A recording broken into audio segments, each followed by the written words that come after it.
ومن تبعهم بإحسان إلى يوم الدين وسلم تسليما كثيرا.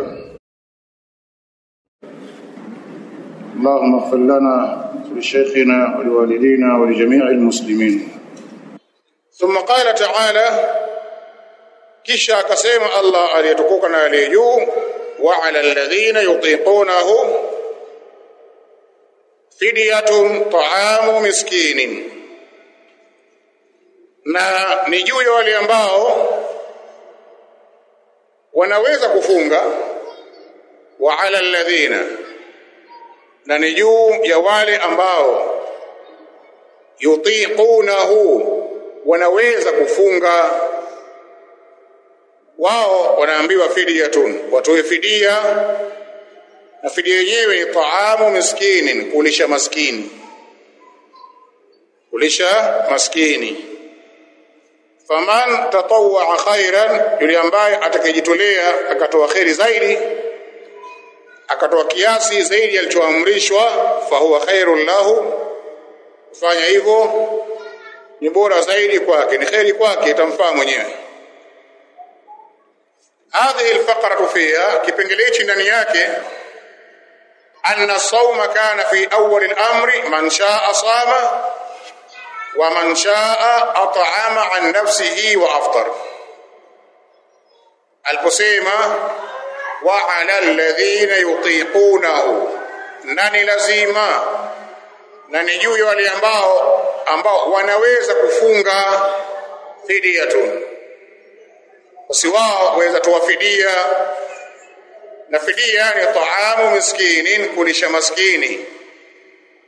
Kipengele hiki sasa, anna sawma kana, tufahamu ya kwamba ibada ya funga ilikuwa mwanzoni, sawa. Anna sawma kana, ni kwamba funga ilikuwa fi awwal al-amri, mwanzoni mwa jambo pale, zama za mwanzo kabisa ilikuwa man shaa sama, ikiingia Ramadhani anayetaka atafunga, wa man shaa at'ama an nafsihi wa aftar, na anayetaka yeye atalisha chakula kwa niaba ya nafsi yake mwenyewe kisha atakula. Ikawa kuna khiari, ima kufunga au kulisha maskini. Funga imeingia, wewe Muislamu una khiari, mimi bora nifunge, basi wafunga. Bora nilishe maskini, na una uwezo wa kufunga, walisha maskini, wewe mwenyewe kwa sasa unakula.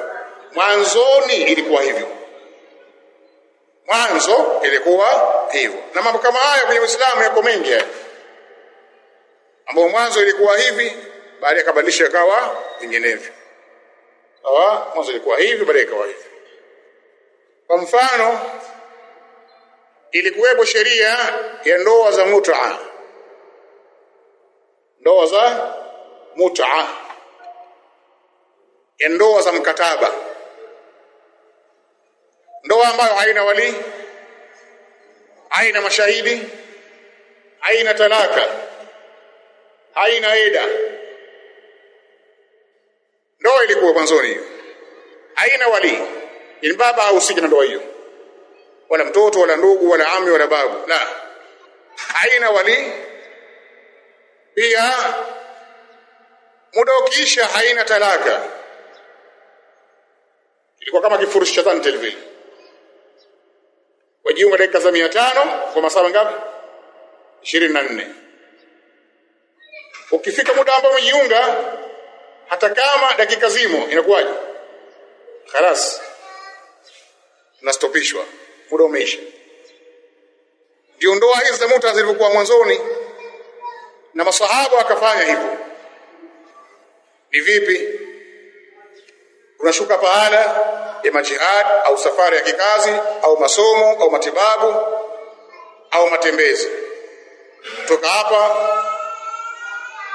enda zako Makunduchi pale, sawa. Ifika pale wakutana na binti mwanamke, unaambia mimi niko hapa kwa siku 3, nataka kuwa na wewe. Yasema sawa, shingapi mahari yako? Utanipa 90,000 au 100,000 au 300 kwa mpa 300. Kwa hiyo akishapokea 300 waondoka naye, akaa nyumbani, wakaa naye kimke na mume kwa siku hizo 3. Siku 3 zikiisha ndoa nayo imeishia hapo, kumwacha talaka, imeisha. Ukitaka kuendelea wengi mkataba mwingine, unajua sasa bado nipo wiki moja, mwapatana upya, sasa ongeza basi mahari kiasi gani, toa 200,000, atoa 200,000 tena mwanamume. Ukiondoka umwashi ndo tayari itakaa hivyo hivyo, wala hakaienda wala hapana mashahidi wakati ambao wamekubaliana. Zilikuwepo hizo ndoa, baadaye Allah tabaraka wa taala akaja kaziharamisha, sema sasa basi ni kuoa kwa mke ambaye atakuwa na wali na mashahidi 2 na sadaka itapata, kwa maana mahari yafuate kabla. Kadhalika kuna nidhamu ya talaka, na baada kuna eda, na eda itategemea ni talaka gani.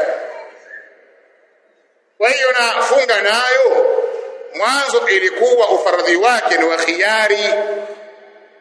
Ikiingia funga una khiari baina ya kufunga au kulisha chakula.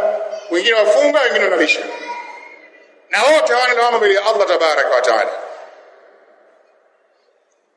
Hadhihi alfaqratu fiha, kifungu hichi sasa ndani yake, anna sawma kana fi awwali al-amri, ni kwamba funga ilikuwa mwanzoni mwa jambo, mwanzoni mwa amri ya funga ilikuwa man shaa sama, anaitaka ufunga, wa man shaa at'ama an nafsihi wa aftar, na anaitaka atalisha kwa niaba ya nafsi yake mwenyewe kisha wa aftara, na atafungua. Badalan an siyami, ikawa ndiyo mbadala kutokana na kufunga, taami miskinin, kulisha maskini mmoja. Unakula leo kulisha maskini, wala kesho kulisha maskini, wala kesho kutwa kulisha maskini. Leo nitafunga, wafunga sawa, sema nitafunga wiki moja nalisha. Ilikuwa mwanzo ni khiari, mwanzoni mwa amri ilikuwa man shaa sama, anaitaka ufunga, wa man shaa at'ama an nafsihi wa aftar, na anaitaka ulisha kwa nafsi yake na akala mchana wa Ramadhani bila ya dhambi.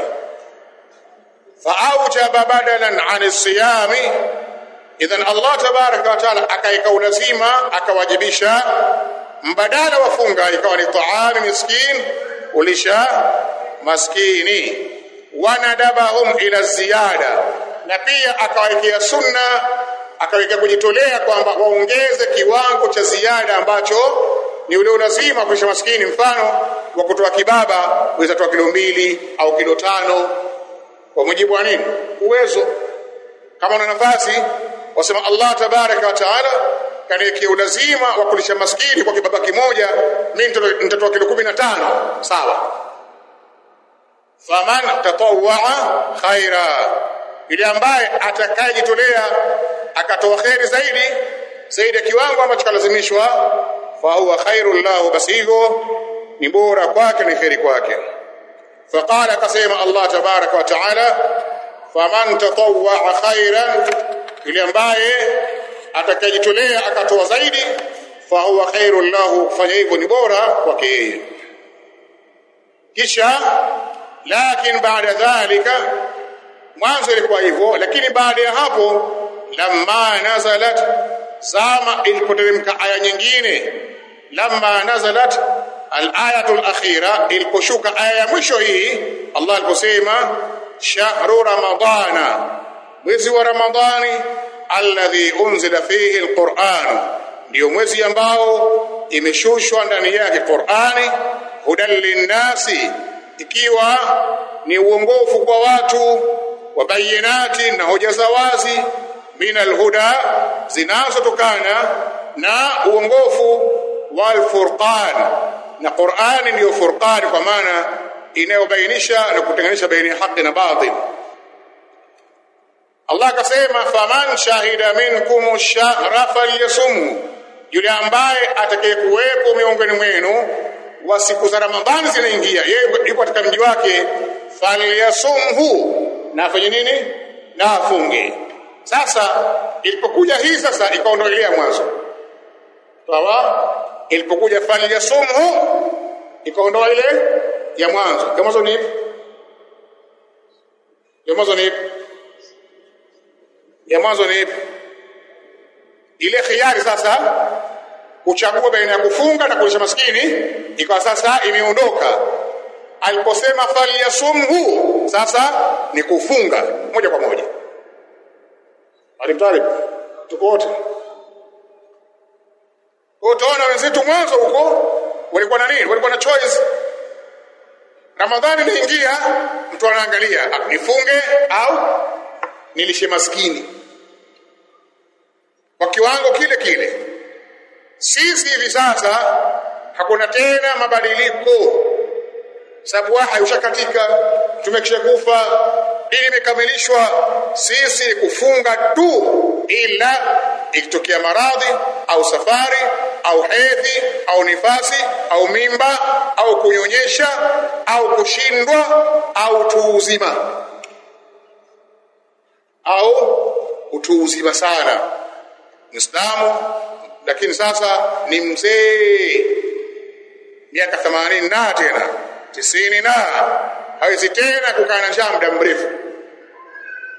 Sasa yeye ataambiwa asifunge tena. Watoto wake watafanyaje? Watamtolea fidia. Kila siku kibaba kimoja, kibaba cha chakula ambacho hucheliwa sana katika mji huu. Hapa nyumbani utatoa nini? Mchele. Sawa? Ukiwa Songea huko utatoa kibaba cha mahindi.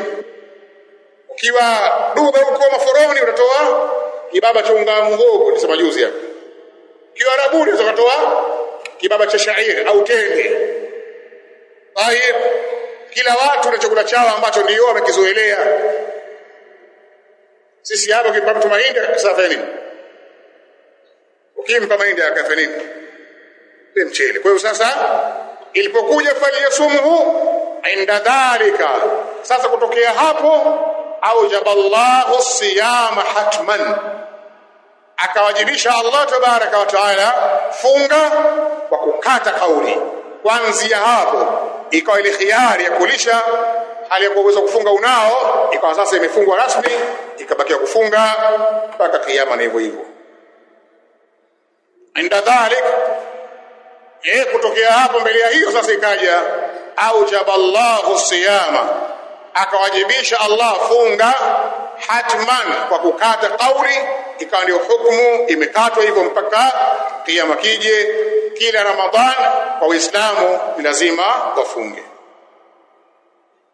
Qala rahimahullah ta'ala thumma annahu faddala as-siyama 'ala al-it'am, kisha Allah tabaraka wa taala akafadhilisha akasema ni bora zaidi kufunga ala al-it'ami, kuliko kulisha maskini.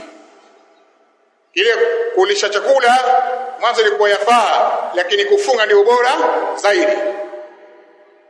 Kufunga ndio bora zaidi. Ni kama kuambiwa hizi swala zina nyakati mbili, baadhi zina nyakati tatu. Kuna baadhi ya swala zina nyakati mbili bali zote, na kuna baadhi ya swala zina nyakati ngapi? 3. Ndio sio? Swala ina nyakati 3. Chakusikia hiyo? Swala ina nyakati ngapi? 3. Asli nyakati zake ni ngapi? 2, ya kuingia na kutoka. Mwanzo wa wakati, mwisho wa wakati. Kuna swala zinazo nyakati 3. Kwa mfano, swala gani? Salatul Isha. Swala ya Isha ina wakati wa kuingia pale baada ya maghrib. Tayeb, yakiondoka mawingu mekundu yote kwenye anga, Isha tayari ishaingia. Wakati wa mwisho ni kati ya usiku. Kisha kuna wakati bora. Kuna wakati bora zaidi. Ni wakati gani? Huko mwishoni. Isha ilivyokuwa bora zaidi ni kucheleweshwa mpaka saa 4 hivi, saa 4:30, yani ndio wakati bora sana. Ile usaliwa mapema ukimbia nini? Mashaka na tabu kwa watu. Ile mkikaa pahala wenyewe kwenye kambi, kwenye chuo au kijijini mko wenyewe tu, mweze mkubaliana sisi Isha bwana tutasali saa ngapi? Saa 4. Na ndio wakati bora. Au mathalan salatu duha, sala ya duha. Salatu duha wakati wake unaanza saa ngapi? Sala ya duha wakati wake unaanza wapi? Baada ya jua kuchomoza kiasi ya mkuki, kiasi dakika 15. Sawa? Kuanzia hapo waweza kusali duha. Pale mwanzoni kabisa.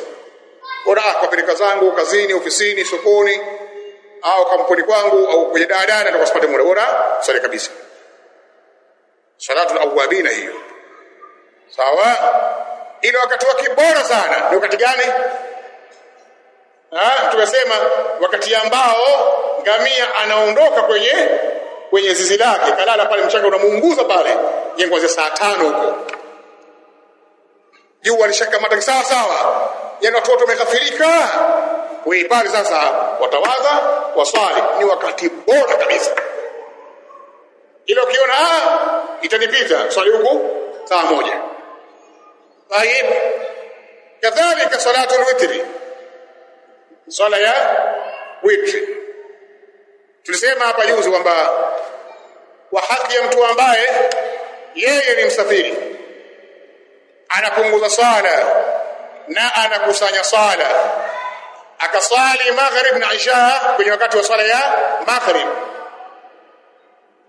Msafiri ambaye anakusanya swala na anapunguza idadi ya rakaa zake pale, akaswali maghrib na isha kwenye wakati wa swala ya magharibi, akaswali magharibi rakaa 3, akatoa salamu, akakhimu tena, akaswali isha rakaa 2, akimaliza pale bado akatoa magharibi, anaweza akaswali witri kabisa.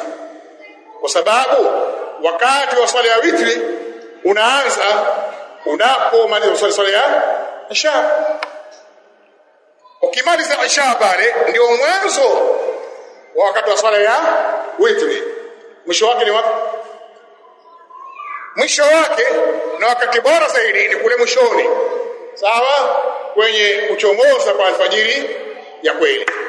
Alfajiri ya pili. Ile ukiona mshalala ndio tayari imetoka. Swali kabisa. Swali mapema alafu walala. Ule useme nitamka saa 10 mimi. Kaje kwa msaa ngapi? Iqama. Ikawa witri imekupita. Na wakati muda wake ulikuwa ni mrefu sana. Katika swala ambayo wakati wake ni mrefu ni witri. Kisha duha, sio? Kisha isha. Kisha alasiri, kisha dhuhuri hivyo. Tunaambia. Thumma annahu kisha yeye Allah tabaraka wa taala faddala as-siyama ala al-it'ami, akafadhilisha kwamba ni bora zaidi kufunga kuliko kulisha chakula kwa maskini. Faqala, akasema Allah tabaraka wa taala, wa antasumu khairul lakum, na kule kufunga ni bora zaidi kwenu, in kuntum ta'lamun, kama nyinyi mnajua. Kama hamjui ndio jueni. Kama mnajua basi kufunga ndio bora zaidi kuliko kulisha maskini. Zako wamekaa wameacha chakula na kiuja wakati kinywa chao na stari na kila kitu, basi huyu anakuwa bora sana kuliko ambaye kapata udhuru kalisha chakula maskini. Akasema Allah tabaraka wa taala, wa antasumu, na kule kufunga kama mkifunga, khairul lakum, ni bora zaidi kwenu, in kuntum ta'lamun, kama nyinyi mnajua. Thumma qala rahimahullah ta'ala, akasema takhfifullahi ala ibadihi, Allah tabaraka wa taala kufanya takhfif juu ya waja wake. Jambo hili kalifanya kwa jepesi sana. Sawa? Akalipunguza mpaka likawa jambo linawezekana na watu kufanya. Ni kama swala asli yake zilikuwa ngapi? 50. Fardhi ya sala alipomtumia alipoenda kule katika Miraj, alipewa fardhi ya sala 50. Na akapokea kwa yuarudi aje zake. Akakutana na Nabii Musa alayhi salam. Vipi warudi? Naam, arudi. Vipi mpoja kwa sana? Nimepewa swala na Allah tabaraka wa taala, swala umati wangu ngapi? Asema 50. 50 kwa siku. Naam, kwa siku. Kwa siku swala 50 tusali na umati wangu. Akaambia nyingi hizo. Nyingi sana hizo. Rejea kwa Allah subhanahu wa ta'ala kamuombe takhfif. Akupunguzie idadi ya swala. Rudi kaombe. Nyingi sana. Hawataweza swala 50. Sasa hivi ni 5. Sasa hivi ni 5 tu. Angalia wanaoswali na wasioswali. Wengi ni wepi? Wanaoswali hizi 5. Na ambao hawaswali kabisa. Wepi wengi kwa idadi? Wasioswali kwa wengi. Siku zote wale waovu na kuwa ni wengi kuliko wema. Jamii yote ile. Kuna korofi wale wanakuwa ndio wengi wale. Na wale watu wapole, watu wakarimu, watu wenye heshima, watu wenye adabu wanakuwa ni wachache sana. Kwa hiyo akarudi akapunguziwa. Karudi tena mpaka zikabakia idadi ya 5. Hizi 5 pia Nabii Musa alimwambia rudi tena kwa Allah, mwambie kupunguzie tena hizo 5. Ni nyingi hizo Muhammad kwa umati wako. Sema naona haya nimekwenda nimepunguziwa, merudi tena shabakia 5 tu kutoka 50. Hizi tena biidhnillah narudi nazo hizi. Na wallahi leo mtume angerudi akaomba tena angefanyaje? Angelipunguziwa. Kama kuna ibada Allah anaipenda sana ni kuomba. Kama kuna jambo Allah alipenda sana ni kuomba, ile kuinua mikono kwa waomba. Akiwadhihirisha ufakiri wako, unyonge wako, kushindwa kwako, udhaifu wako, na kwamba hakuna nimuombe isipokuwa wewe Allah subhanahu wa ta'ala. Allah anapenda sana kuomba. Bali kasema waqala rabbukum ud'uni astajib lakum. Kasema Mola wenu niombeni nami tawajibu nitakupeni. Ikiwa Allah alimkubalia dua Ibilisi, Shaytan aliomba dua baada ya kulaaniwa na akakubaliwa.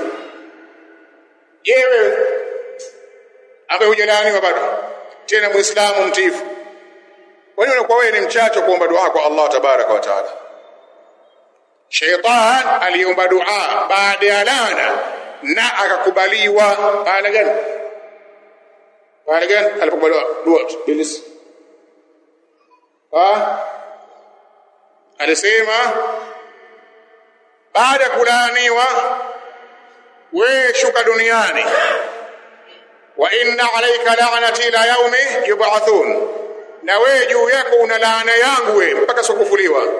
Qala, Ibilisi akasema, rabbi, Mola wangu ombi gani? Sema andhirni ila yawmi yub'athun, naomba mimi uniache hai, unisubirie kuniua kwanza mpaka siku ya kiyama, nipate umri mrefu, naomba hilo. Na kisha laaniwa hapo. Qala, Allah kasema innaka minal mundharin. Sawa, nakubalia wewe utakuwa miongoni mwa ambao wanasubiriwa mauti yao, basi wakufuliwa. Ibilisi kaomba dua kakubaliwa na kisha laaniwa. Ulama wanasema baada Ibilisi aliposema lau pale angeomba tauba na istighfari, wallahi Allah angemkubalia. Angerudi kwake, ya Allah, basi nijutie kosa langu, narudi kwako, naomba msamaha ile kuasi kwangu na kukaidi kwangu kumsulia Adam, halafu mimi kujiona bora kuliko yeye, astaghfiruka wa atubu ilayk. Angelisamehewa, lakini yeye alivaa kiburi, aba wastakbara. na mtu akiwa na kiburi, hatari sana huyo. Kiburi cha kufanya ukatae mpaka jina lako, hata ione vipi, madhari na kiburi kutofuata, kwa sababu wana nikifuata nitakuwa dhalili, nitaonekana kama nimeshindwa. Kwa hiyo unakamata msimamo hata kama wakosea.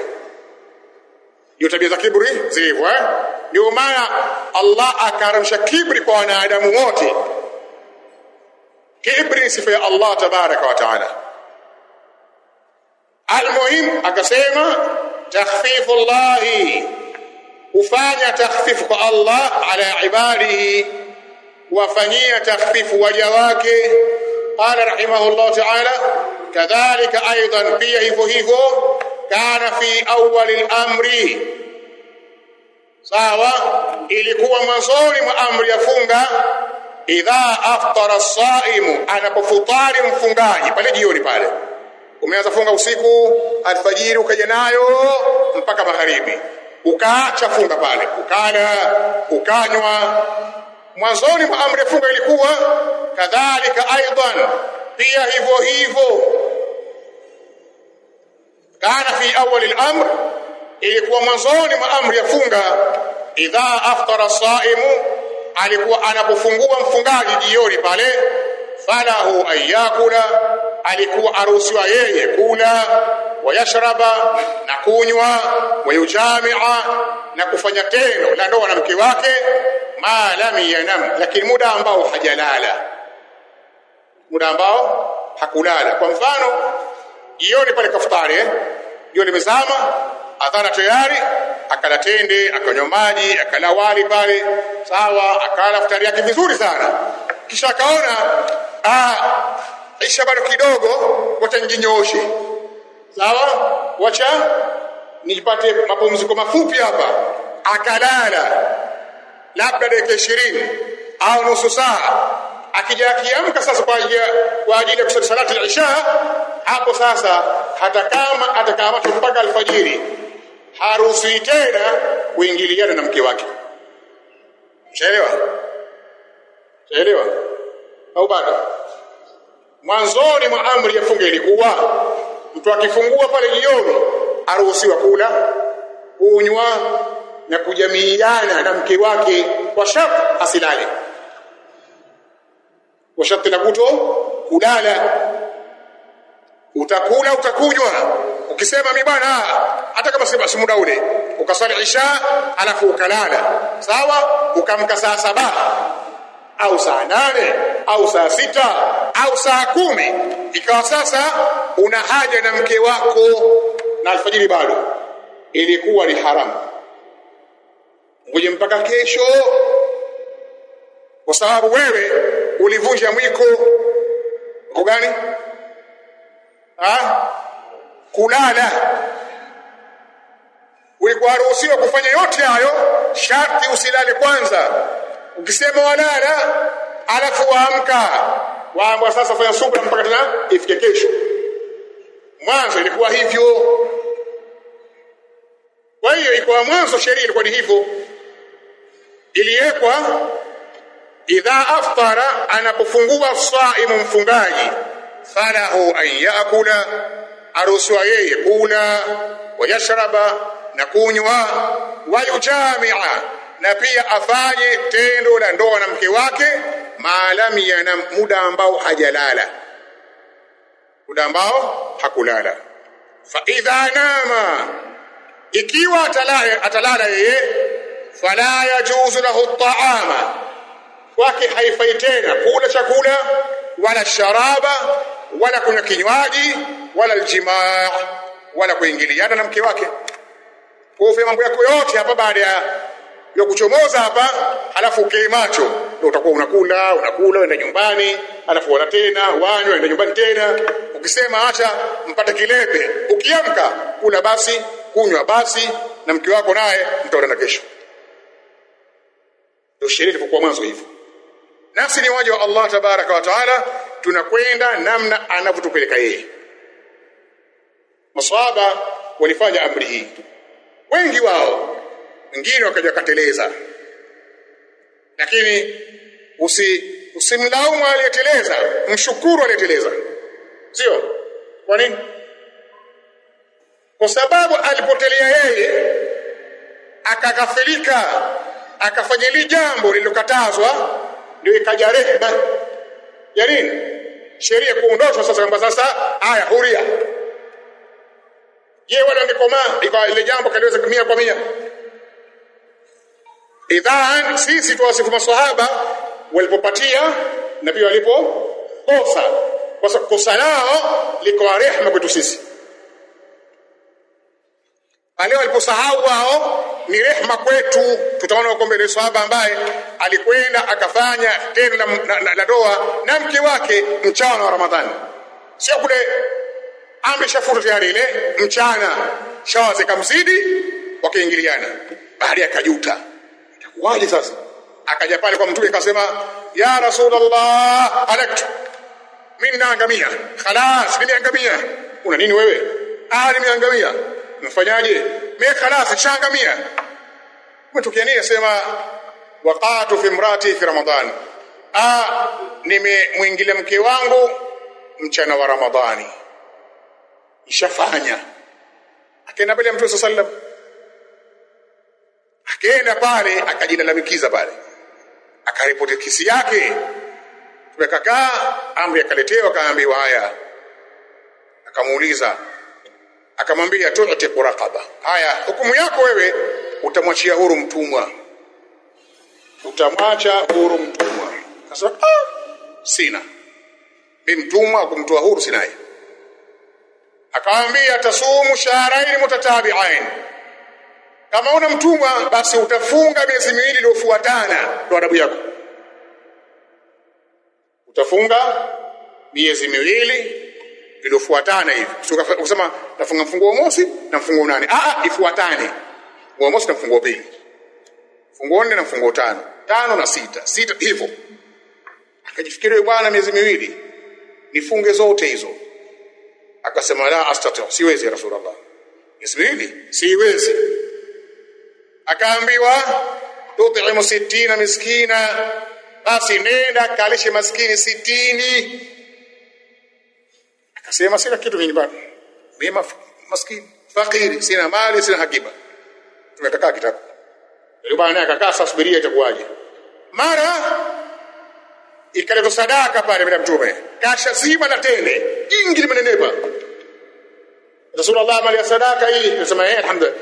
Yuko wapi yule bwana ambaye alifanya ile jambo? Ana niko hapa. Kama tayari njoo, shika hii kapo zima ile, shika hili, nenda katoe sadaka kwa hii tende. Akasema afa'ala afqar minna, kwani hii sadaka Rasulullah si kwamba anaenda kupewa mtu fakiri sana? Hapa Madina hapa hapana mtu ambaye ana shida na umaskini kuliko mimi. Yani mimi ndo fakiri wao. Mimi kwangu sina kitu. Nini maana maneno yake? Akisema hapa Madina poti hapa mimi ndio fakiri wao, amaanisha nini? Kwamba akale yeye ile tende yote na familia yake. Tumekacheka mpaka likaonekana jino lake la huku la geu, akacheka sana. Kamba haya, yalla nenda. Kukosa akafanya yeye, cha kutoka kosa, sadaka ikaja, akapewa, akaenda kaila yepe. Sasa ukaona huyu bwana namna la kakosea yeye, sasa tukapata muongozo. Waona bwana, tukapata sisi muongozo. Kwa mfano ni bwana angekuwa naye mtumwa kamwacha huru mathalan, ikabakia pale, laala sasa ingeondoka kulisha maskini na kufanyaje na kufunga. Sasa mtumwa yuko wapi? Hakuna mtumwa.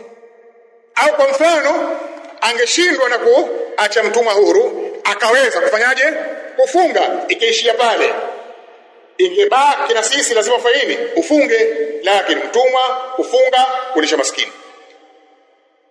Yote hayo jitahidi usifanye lile kosa. Elewa, kwa Allah tabaraka wa taala amefanya takhfifu katika mambo mengi sana kwa waja wake, kwa sababu Allah tabaraka wa taala kwetu sisi ni mpole kuliko mama kwa mtoto wake. Bismillahirrahmanirrahim. Alhamdulillah